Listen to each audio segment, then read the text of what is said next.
Bonjour à tous, c'est Daniel, pasteur de l'Église biblique baptiste de Charleville-Mézières. Merci de regarder encore une fois notre chaîne YouTube. On va terminer aujourd'hui notre étude de l'Épître de Paul aux Éphésiens. Et je prie que cette étude vous encourage. Aussi, en général, si vous passez le temps, vous cherchez sur notre chaîne, vous allez trouver beaucoup d'études de cette épître et vous pouvez profiter continuellement en fait. Donc je prie que ça vous encourage et ça vous motive dans votre vie chrétienne. Éphésiens chapitre 6, on va lire les derniers versets de la lettre. Éphésiens chapitre 6, verset 18. La Bible dit « Prions en tout temps par l'Esprit, par toutes sortes de prières et de supplications, et veillons à cela en toute persévérance, et prions pour tous les saints. Et pour moi aussi, afin qu'il me soit donné de parler librement avec Aliès, pour faire connaître le mystère de l'Évangile, pour lequel je suis ambassadeur dans les chaînes, en sorte que j'en parle avec Aliès comme je dois en parler, et afin que vous sachiez aussi ce qui me concerne et ce qui je fais. Tychique, le bien-aimé frère et fidèle ministre dans le Seigneur, vous informera de tout. Je vous l'ai envoyé exprès afin que vous connaissiez ce qui nous concerne et qu'il console vos cœurs. Que la paix, la charité avec la foi soient données aux frères de la part de Dieu le Père et du Seigneur Jésus. Que la grâce soit avec tous ceux qui aiment notre Seigneur Jésus-Christ dans l'incorruptibilité. Amen. Amen. Prions. Cher Père, merci pour ce passage, merci pour les leçons que nous pouvons tenir de ce passage aussi en général des épîtres de Paul. Paul sont vraiment riches, sont vraiment là pour aider dans notre croissance spirituelle. Je prie que tu disposes nos cœurs, aide-nous à comprendre ce que tu as pour nous aujourd'hui. Bénis ta parole à nos cœurs, cher Père. Au nom de Jésus, nous prions. Amen. En 1977, un homme, un capitaine d'un navire, Paul Watson, il a démarré une société, pas une société, c'était une association pour la défense des océans. En fait, ça a pris des années, mais il a réussi. Cette association s'appelle le Sea Shepherd, le berger de la mer. Okay? Donc, en fait, pour but, leur cause, c'était pour sauver les océans, pour sauver des baleines, pour sauver des dauphins, pour sauver aussi les autres animaux nautiques, les poissons. Et en fait, c'est noté même sur le site internet. Ça dépasse la seule protestation et le but, quoi. Okay? Et je peux confirmer ce qui a été écrit sur le site web parce que j'ai vu un reportage un jour par rapport de ces gens qui sont actifs pour opposer beaucoup de sociétés en haute mer. Okay? Donc, de dépasser la seule protestation et intervenir de manière active, et ils disent non violent, dans les cas d'atteinte à la vie marine. Donc, encore, je vous ai dit, ils sont là, leur cause, c'est pour sauver les océans, pour sauver les animaux, pour sauver les baleines, pour sauver les dauphins. De lutter aussi contre les activités illégales en haute mer. Et ils sont super actifs. J'ai compté 6 navires et ils font toutes sortes de choses pour embêter les grandes sociétés qui font le pêche dans plusieurs de ces océans, les Asiatiques, ils sont un peu partout dans le monde aujourd'hui. Ils sont super bien équipés. Ils sont super bien aussi soutenus par l'argent des Européens, des Américains aussi. En fait, leur cause, comme je viens de dire, leur cause, c'est de sauver les océans, de sauver les animaux. Mais vous savez, aujourd'hui, il y a presque chaque personne, ils sont en train de chercher une cause, une raison pour vivre cette vie. Aujourd'hui, ce que nous voyons à la télé, beaucoup de gens, ils tentent à sauver la planète, de sauver une planète qui est touchée par le péché, touchée par la malédiction du mal et du péché, et les gens essayent de trouver des solutions physiques pour des problèmes spirituels. Et c'est triste, parce que, comme je viens de dire, tout le monde est en train de chercher une cause. Tout le monde a besoin d'une raison pour se lever le matin et pour vivre. Les gens essaient de sauver des animaux, soit des chats, soit des chiens, des autres, des arbres, sauver des arbres. Les gens, ils sont toujours, nous sommes comme ça, on a besoin d'une cause pour vivre. Si votre cause pour vivre, votre raison de vivre n'est pas Dieu, n'est pas Jésus-Christ, n'est pas l'évangile de Christ, alors vous allez trouver d'autres choses. C'est aussi simple que ça. Vous allez essayer de trouver quelque chose, une raison pour se lever, une raison, quelque chose dans vos pensées quand vous vous couchez.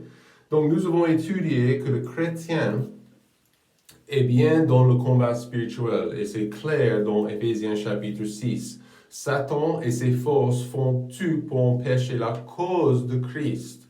Et voilà la distinction, la grosse différence entre l'enfant de Dieu et l'enfant de ce monde.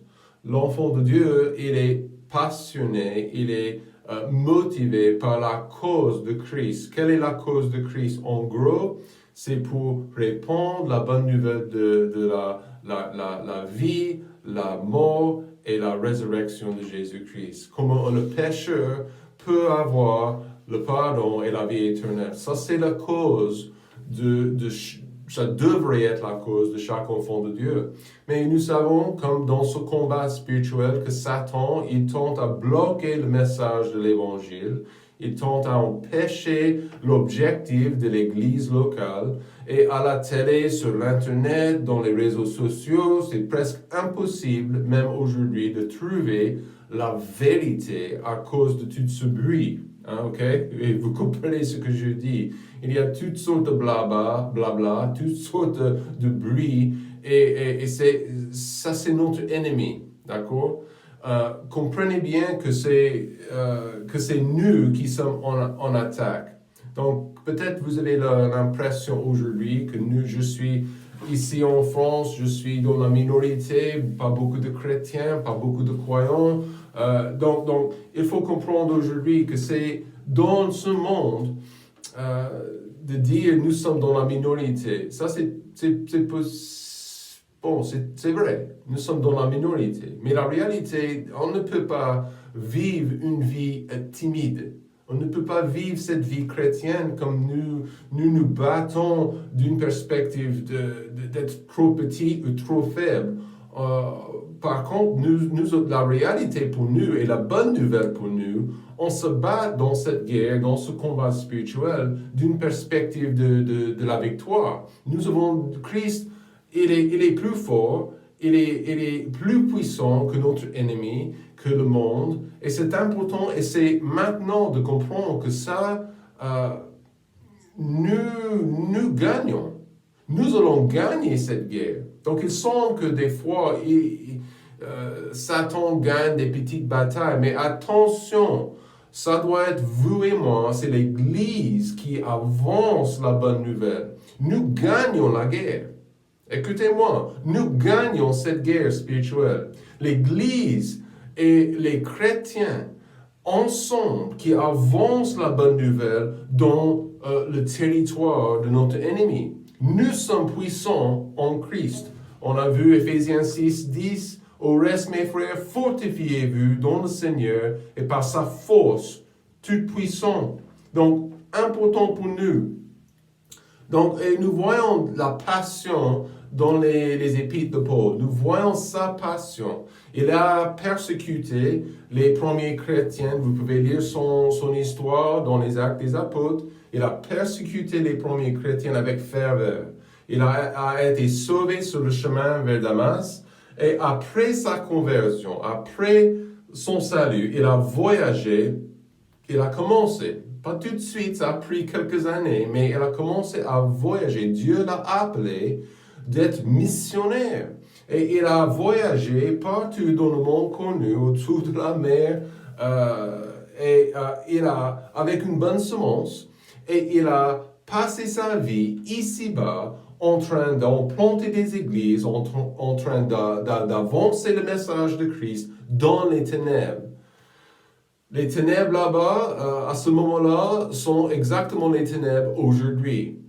Notre ennemi, à ce moment-là,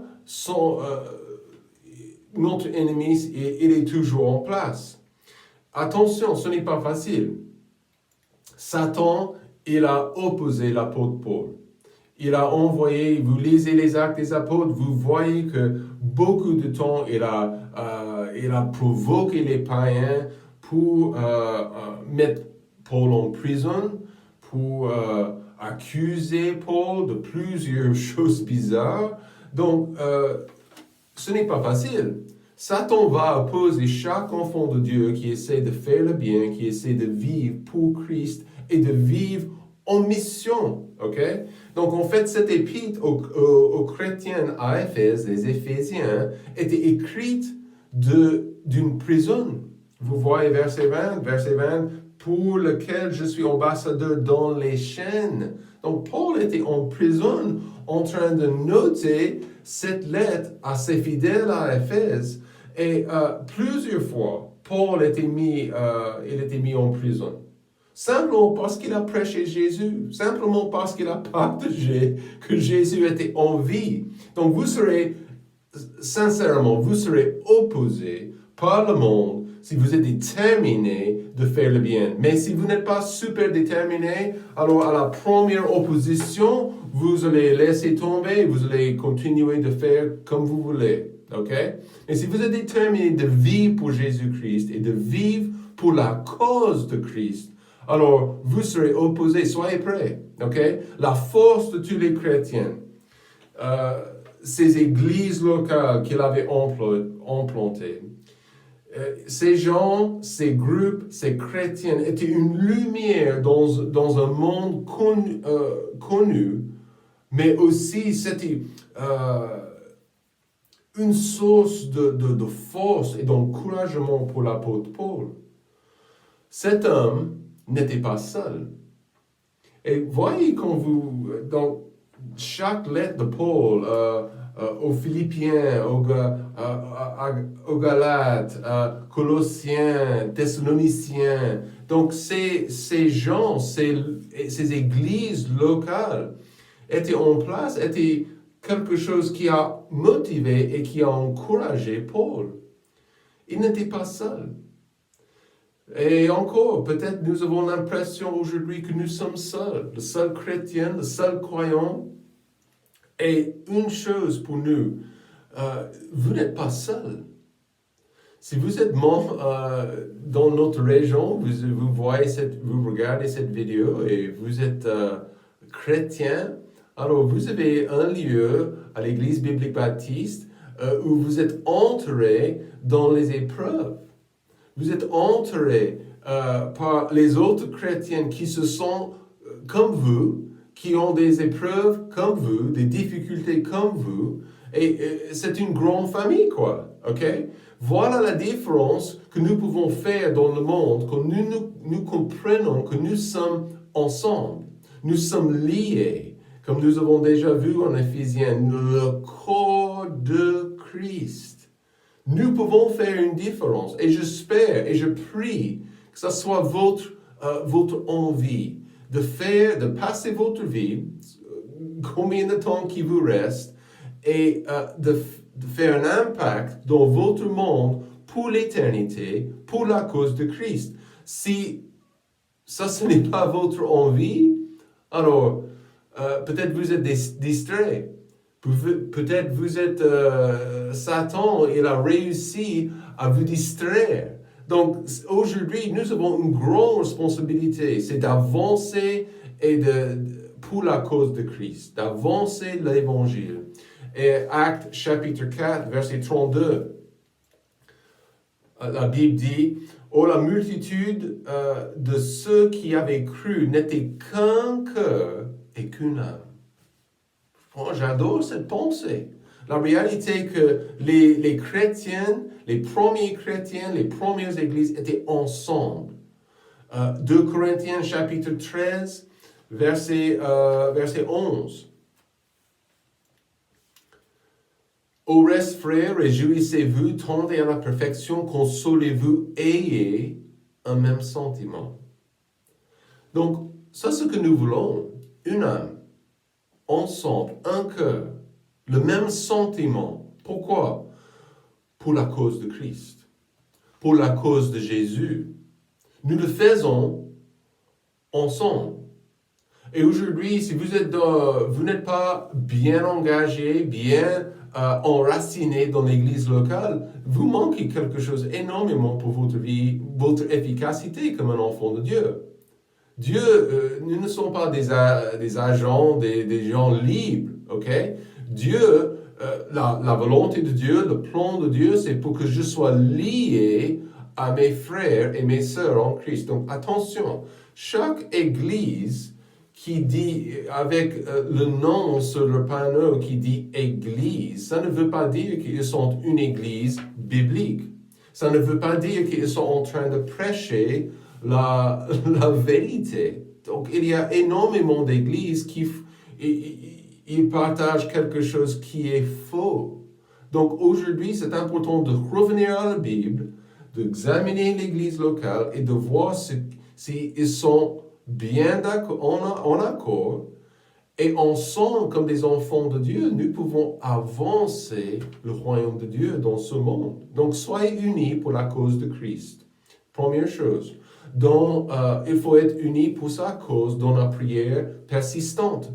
Verset 18 d'Éphésiens, chapitre 6, la Bible dit, « Prions en tout temps par l'Esprit, par toutes sortes de prières et de supplications, et veillons à cela en toute persévérance, et prions pour tous les saints, et pour moi aussi, Paul ajoute, verset 19, pour moi aussi, afin qu'il me soit donné de parler librement avec hardiesse. Paul a mentionné les armes de l'enfant de Dieu dans notre combat. Il a parlé de la cuirasse, il a parlé de notre épée, l'épée, le bouclier de la foi, l'épée de l'esprit, dans les versets précédents. Okay? Et c'est important pour nous de comprendre les armes pour l'enfant de Dieu dans ce combat sont disponibles. Évidemment, nous pouvons ajouter la prière à cette liste. Ce n'est pas directement dans la liste, mais c'est juste en dessus et juste après. Et je crois que c'est impliqué pour notre vie chrétienne et pour notre combat spirituel, n'est-ce pas? La prière doit être une priorité pour l'enfant de Dieu. Que nous pouvons-nous accomplir sans la force de nos prières? Zéro. D'accord? Est-ce que vous pouvez être vraiment un bon chrétien, une bonne chrétienne sans la prière? Et moi, je vous dis non. Et Jésus a prié, n'est-ce pas? Pendant son ministère, 3 ans ici-bas, il a prié. Il a communiqué avec son papa. Il s'est préparé pour les épreuves dans la prière. Donc, les Écritures nous présentent que la prière peut être publique, privée, les grands cris, la prière silencieuse, la prière préparée, spontanée, faite assis, debout, à genoux ou même couché. Donc, la prière, ce n'est pas où et comment je fais, mais je vous présente, Paul dit que ça devrait être persistante, nos prières. Toujours en communion avec notre Père. Toujours en état de confier quelque chose à notre Seigneur. La cause de Christ exige une prière persistante et, s'il vous plaît, collective. Donc, ça veut dire quoi? Que je prie avec mes frères et mes sœurs par rapport à des choses, par rapport pas forcément, évidemment, on peut prier par rapport à nos besoins, mais je prie pour la cause. Je prie pour accomplir quelque chose de plus grand que moi. Et il y a une grande efficacité dans la prière collective, persistante, mais aussi collective avec nos frères et nos sœurs.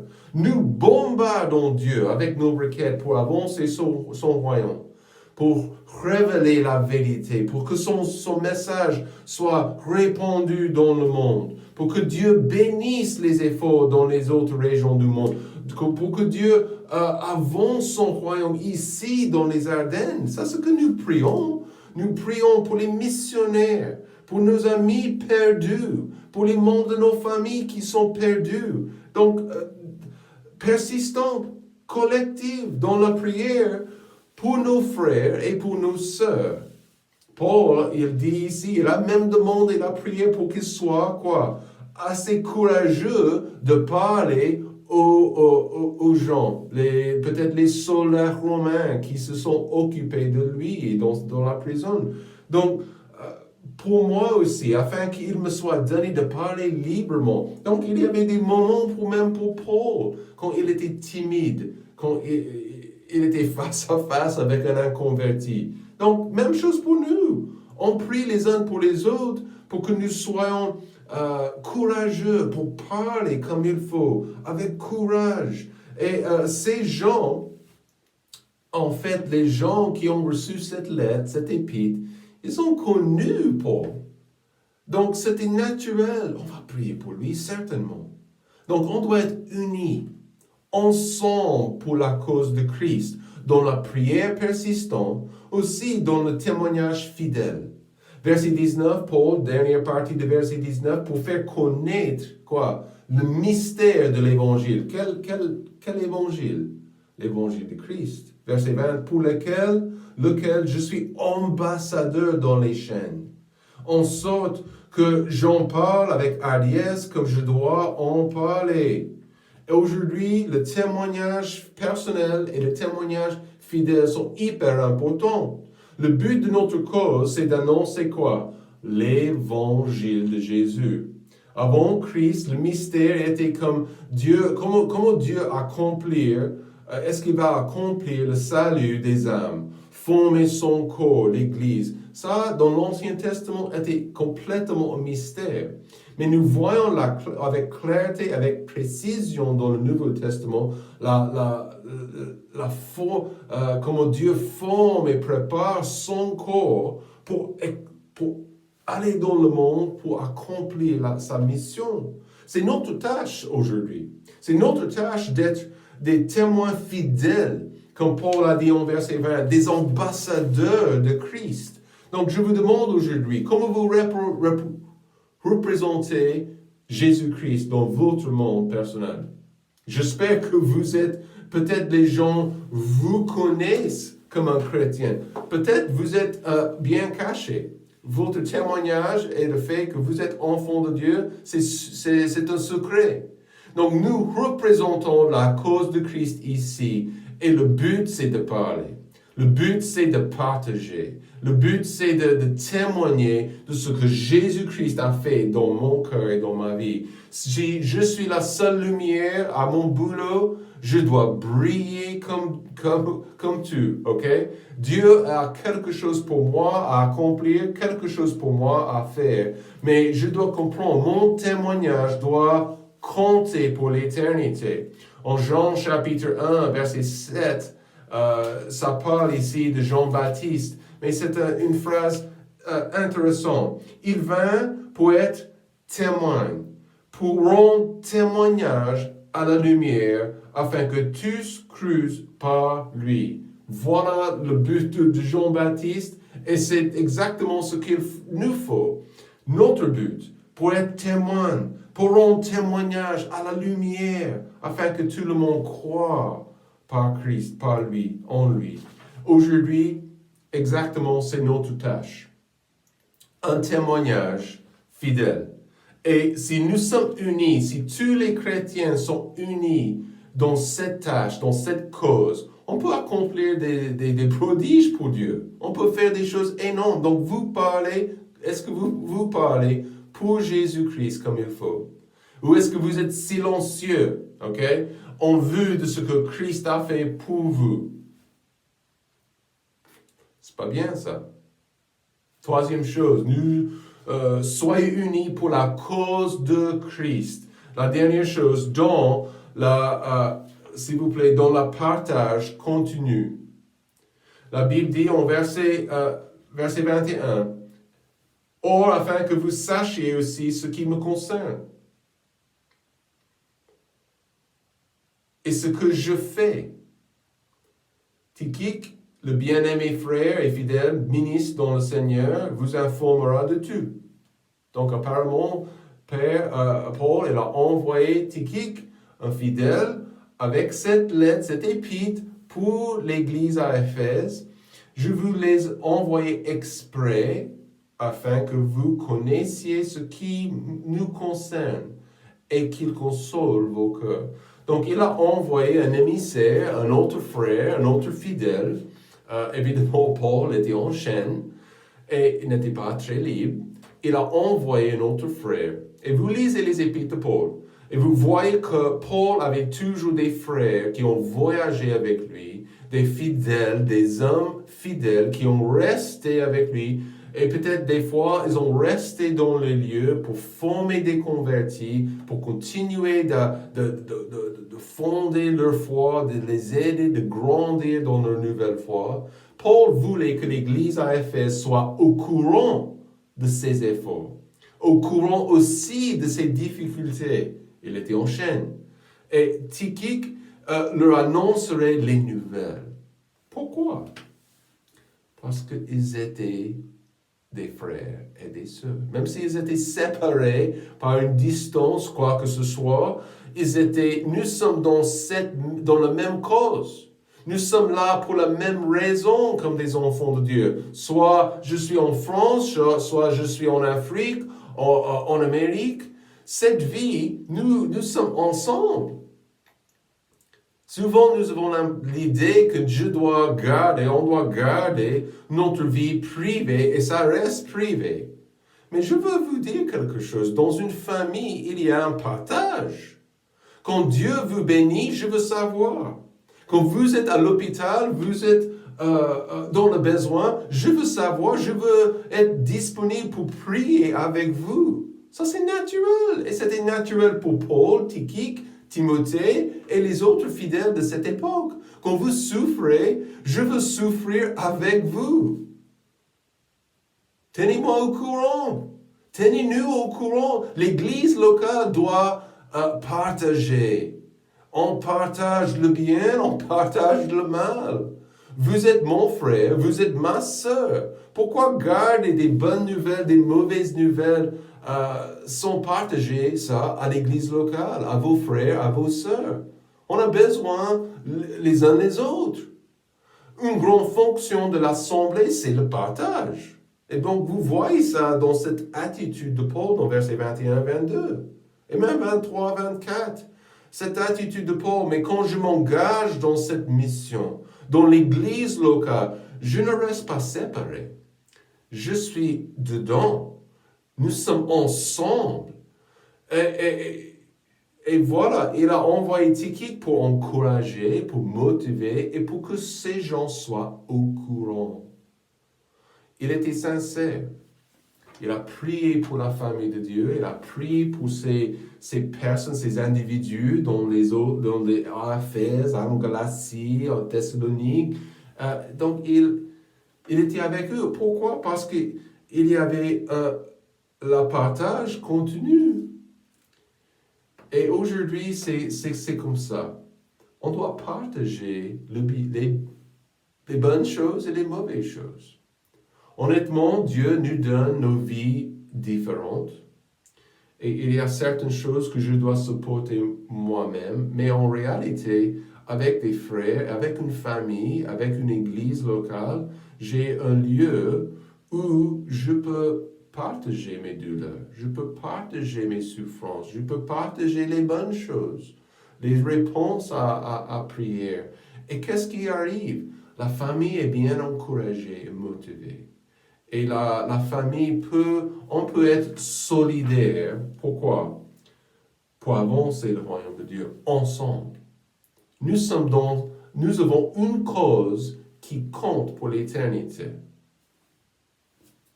On aide les gens à connaître Christ, à trouver le pardon, de trouver les choses qui sont beaucoup plus importantes de sauver que de sauver des arbres.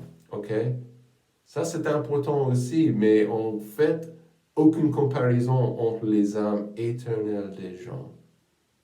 Et aujourd'hui, notre cause est réelle et notre cause a besoin de toi.